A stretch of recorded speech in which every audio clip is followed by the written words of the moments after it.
Just yesterday, Vladimir Kramnik did something that I thought I would never see in my entire life. Those of you who don't know, Kramnik was a former world chess champion. From 2000 to 2007, he was the best player in the world. He defeated Garry Kasparov to gain that title. And what he just did yesterday was play these two moves. And if you don't know, these are the two worst possible moves that you could play in a game of chess. This is actually known as the fool's mate because you can immediately get checkmated because you have exposed your king. It has nowhere to run and you have no pieces to block the checkmate. You might be asking, why would Kramnik, one of the greatest chess players to ever play, why would he do this? Was he playing against a low-rated opponent and wanted to see if they could see it? Was he playing against a bot? What was going on? No, he was playing a rated game on chess.com against an opponent who was rated over 3,000. And I'm about to reveal the name to you. If you would like to pause and take a guess, who do you think his opponent was in this blitz game right here? Well, if you had a chance to take a look at that, I'm going to reveal the name in 3, 2, 1. He was playing against Hans Niemann. Now, many of you know that name. If you don't, you can do some quick Googling. Google Hans Niemann, Magnus Carlsen, and you will see a lot of stuff. But essentially, what you need to understand is that there was an outstanding lawsuit between Hans Niemann and Magnus Carlsen and Chess.com and Hikaru Nakamura. And recently, they came to a resolution. And part of that resolution was that Hans could play on Chess.com again. And this is one of his recent games. Now, what's even more interesting to me is not what Kramnik did, but how Hans responded to this. So if you would like to pause and think through, what do you think Hans Niemann did in this situation after Kramnik played the move g5? Well, if you had a chance to think about that, he didn't play checkmate. He didn't play another move. He simply resigned. He resigned the game, and Kramnik won.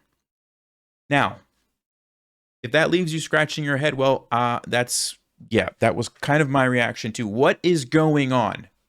World champion plays the two worst moves ever. Hans doesn't checkmate him, resigns. I'm not going to say anything else. I just wanted to kind of make you aware that this happened because I thought it was interesting. I'm not going to point fingers at anybody and say anything about who's right, who's wrong, what should have happened or what shouldn't have happened. But I will show you one more thing. There was one game played prior to this game. So Hans and Kramnik played two games. This was the second game. And the first game, I will show you right now. We'll take a look at it. And maybe that had something to do with this. I don't really know. You guys can tell me what you think. So here's the first game that they played. Kramnik was white. Hans was black. And here we go. And we have what's known as a Berlin defense, where black plays knight to f6 against the Ruy Lopez instead of attacking it with a6. And this has been played many, many times at the top levels, and it's a very drawish opening from my understanding. Basically, white trades, you get an early queen trade, and even though black has messed up pawn structure and white has the 4 against 3 majority, black has the bishop pair and a very solid position, really with no weaknesses. There's not a lot of things that white can attack in black's position, okay? And so we get this game, which looks very, very drawish. The knights get traded over there. And as you would expect, let me actually go ahead and put the eval bar on for you guys. You can see it's pretty equal. And this is what you would expect for this game, right? A few inaccuracies, but for the most part, both players are playing pretty good moves. And the eval bar is basically hanging equal, okay? This is pretty typical stuff, right? Nothing really crazy until right around here. Kramnik starts to make a few moves that are slightly inaccurate. Let's see what happens. A4. Now, this looks like a decent idea. Blockading entirely the queen side, not allowing black to push forward. But what Kramnik does by playing this is he creates a weakness on b3. There's a rule in chess that says you should attack the base of a pawn chain. Now, this isn't really a very long pawn chain, but these are pawn chains, and the base is right here. And the reason there's that rule exists is because this is a weak spot. There's no pawns defending it. So it's kind of easy to attack. So I want you to remember that as this game goes on. He moves his king up, moves his rook over. There's not really much for either side to do at this moment. So they're kind of just, moving around.